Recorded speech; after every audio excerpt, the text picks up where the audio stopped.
I'll tell you something. When I was a kid, when I was in 1964, my uncle was killed in 63. And my father was shattered by that and really began coming out of it. It took him like 9 months to even, to begin to kind of function again. And we were invited by a anti-communist group to come to Poland, which was then a communist country. And we went to Poland. My brothers, two of the older siblings, I had 11 siblings, and I'm the third. So me and the top four siblings went to Poland. The Polish government didn't want us there, and they made that clear. And they didn't want the Polish people to know we were in. And all of the people, all of news of our presence in the country was blacked out on the official news, which was, which all state-owned media. So, in fact, 2 days before we went to Sears and Roebuck, and we went to Woolworths in Washington, D.C., and we bought presents with my mom for kids that we were going to go to an orphanage and distribute these gifts. Everybody wanted American stuff at that point. Everybody wanted to. We're the only ones making transistor radios, making like automobiles, making blue jeans, and everybody wanted American stuff. So we went and bought toys and apparel, clothing for these kids. And we get to Warsaw.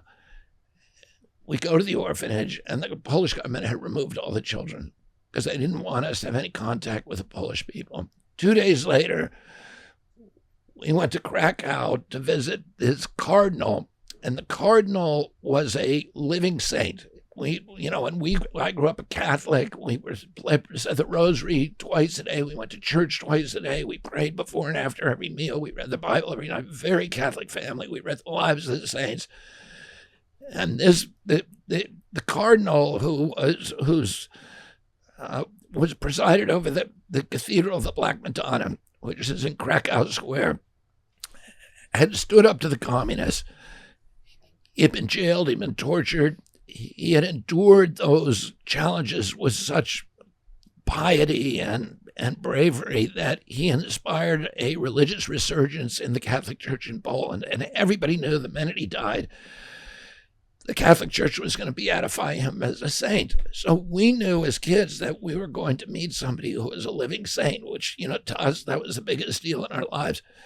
And we went into Krakow. When we went through Krakow Square, we were the only car in the square, and there weren't too many cars in Poland at that time. And there was you actually, I think that's a picture of what happened then. We went into Krakow Square, and there was nobody in it. We were the only car there. We met for a couple of hours with the cardinal, and in fact, a young priest made us chicken sandwiches in the kitchen when we were waiting for the cardinal, and that priest later became Pope John Paul II. But we met with the cardinal, then we come out in Krakow Square, and that crowd, 1 million people are waiting for us. And the word had spread through word of mouth, and they had shut down all of the shops in Krakow, and the entire population of the city had come out to see our family, to see an American, because they loved our country.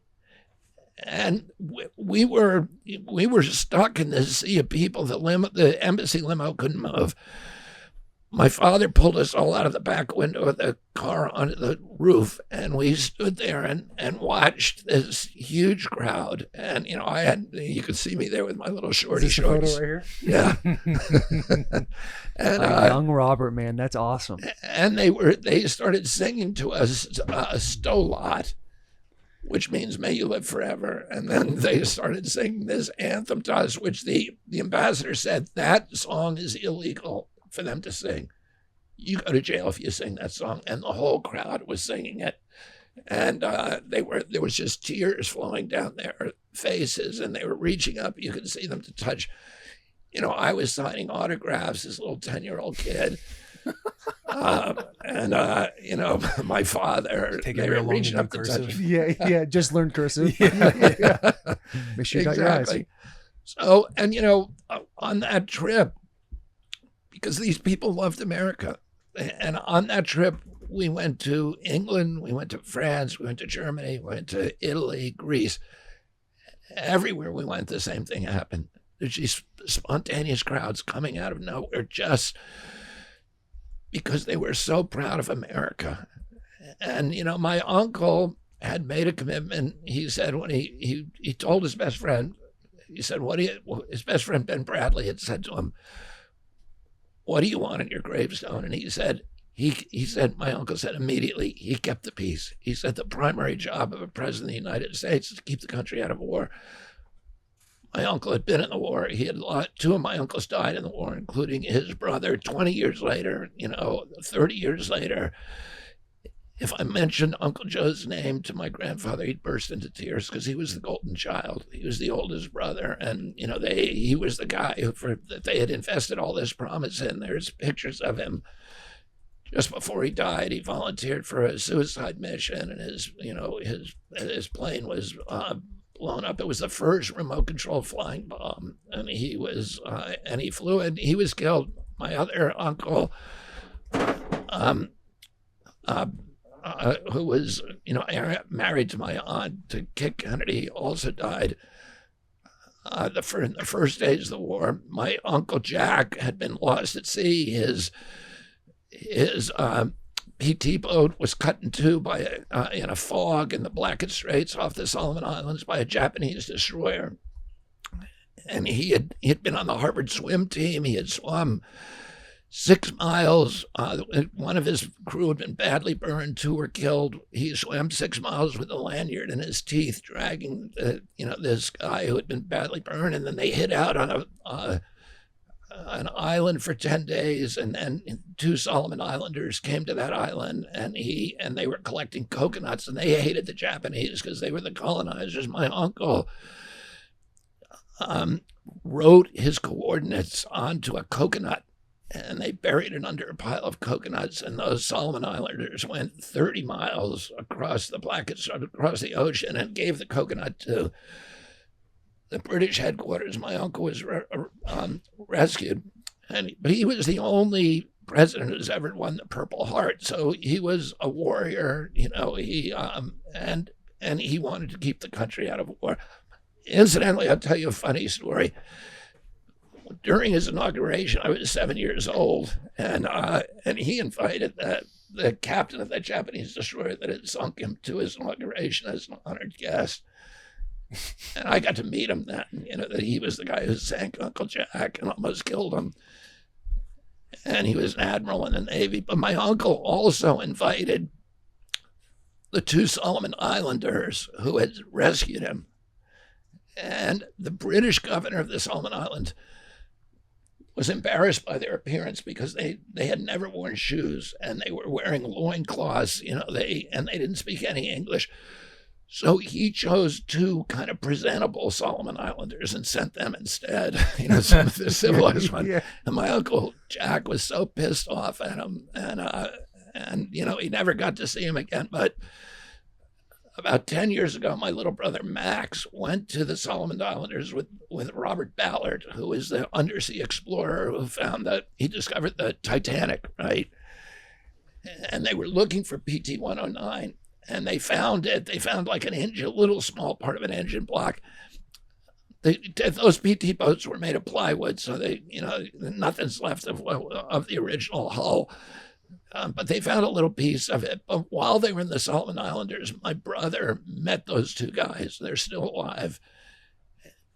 And they were both wearing T-shirts that said, "I rescued John F. Kennedy." That's so awesome. And my brother said when they were introduced to him, they both burst into tears. They knelt on the ground and were kissing his feet, which was a cultural thing. And that, he was crying and they were crying. He just said it was incredible. But anyway, my uncle knew, he resisted they tried to get him to go into Laos. In 61, he refused. They tried to get him there. There's the guys. That's a great picture. Awesome. They tried to get him to go into Vietnam, and he refused. They tried to get him to go into Berlin. They twice tried to get him to go into Cuba, and he wouldn't do it. He never sent a combat troop abroad to die. And a month before he died, in October 22nd, 1963, he ended up sending 16,000 advisors to Vietnam to teach them how to. They're helicopter pilots and they were Green Berets. Mm-hmm. Under the rules of engagement, they weren't supposed to fight, but they did anyway, and for reasons you can imagine. And he heard that one of them got killed, and he asked Walt Rostow, who was one of his aides, to give him a casualty list of all of the American casualties. And Walt Rostow came back, and there were 75 Americans that died. And he said, "That's too many. I'm bringing them all home." And that afternoon, he signed an order called National Security Order 263, ordering all U.S. military personnel home from Vietnam by 1965, with the first 1,000 coming home in December of 1963. Well, that would have been 6 weeks later. Mm-hmm. 30 days to the day after he signed that order, he was murdered. And then a week after that, President Johnson remanded the order. Johnson sent 250,000 troops, which they'd been trying to get my Uncle Jack to do. And then, my father ran against the war in 68, and he was killed running against the war. Martin Luther King, 2 months before my dad died, Martin Luther King had become a peace activist. He was killed, and then Nixon became president and, sent over 560,000 Americans. 56,000 of them never came home. We killed 1 million Vietnamese. My cousin, George Skakel, died over there during the Tet Offensive. And, again, it was a war that should have never happened. My uncle knew that. But because of that, because of his commitment, he said, I don't want African kids and Asian kids and Latin American kids, when they hear about the United States of America, to think of a guy in a uniform with a gun.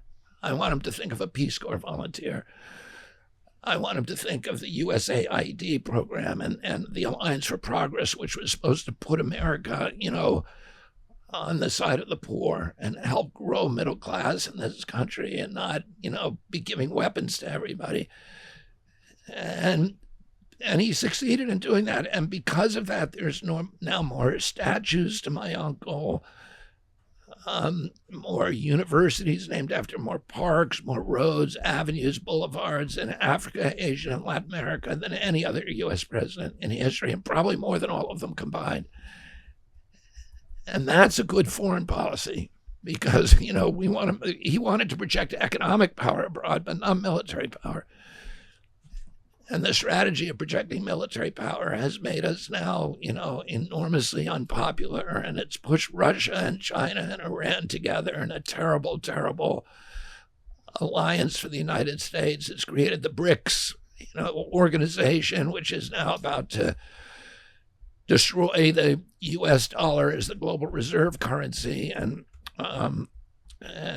none of that is good for our country. It's all bad, and it's all because we lead with the military rather than leading instead with of economics. Yeah.